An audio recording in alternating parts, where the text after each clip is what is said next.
Hello, my name is Leslie Garcia, and I'll be presenting The Phantom Coach. Like I said, I'll be presenting the story I have read, The Phantom Coach by Amelia B. Edwards. Now, my main point of this analysis is not just to talk about the lead up of his story, but also of my opinions and conspiracy to figure out why the story ended the way it ended. Now, a little bit of background about Amelia B. Edwards is she was born in London on June 7th, 1831. She was actually homeschooled by her mother and as well by a tutor. She was as well a member of the Biblical Archaeological Society, the Society of the Promotion of Hellenic Studies, the Oriental Congress, and is well known as the secretary of the Egypt Exploration Fund. Aside from being a member of multiple societies, she was known as an English novelist, a journalist, a traveler, and Egyptologist. Now, here's a little summary of the whole entire story. I tried to shorten it, but this is the shortest I can get.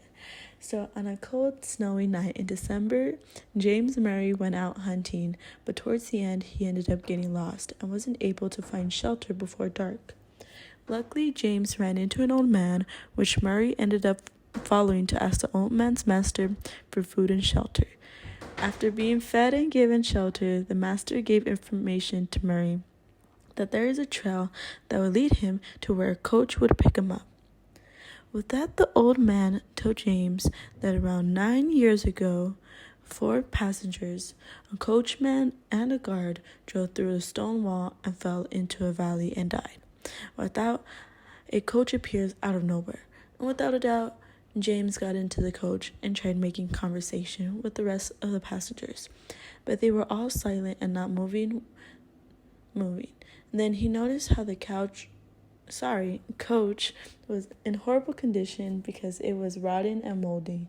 And things got really creepy when he noticed the other passengers' eyes were completely red and they smelled very horrible. And the realization came to James that all those passengers were dead. Moments later, the coach crashes and falls into a valley. With that, the story ends with James saying, "I know that 20 years ago, I became the 4th passenger in the Phantom Coach." Now, my analysis is pretty much when the story ends with James saying how that he knew that 20 years ago, he was the 4th passenger on the Phantom Coach.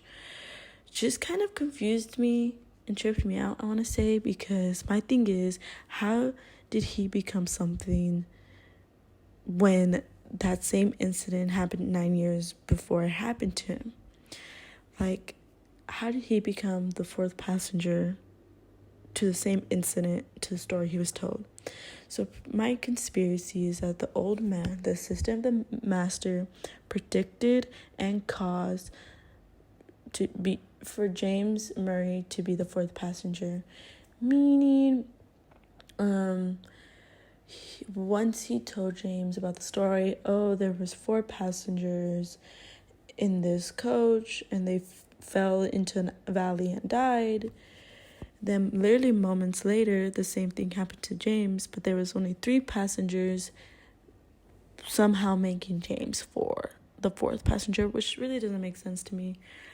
But yeah, after James enters the coach of being the 4th passenger, the same accident happens again, causing James to be the 4th passenger, but yet somehow living. And when I mean living, it's because at the end of the story, after falling into the valley, he wakes up in the hospital with his wife next to him and supposedly alive after having the same incident that happened to the story he was told, but yet he says he was the 4th passenger. How can he be the 4th passenger if the other passengers were so-called dead? So it really doesn't make sense to me, but my overall initial thought is that the old man, the assistant of the master, or possibly in the master, had to do something with James Murray being the 4th passenger. But yeah, that's pretty much it. I hope you like my presentation, and I hope the story seemed interesting. Yeah, thank you.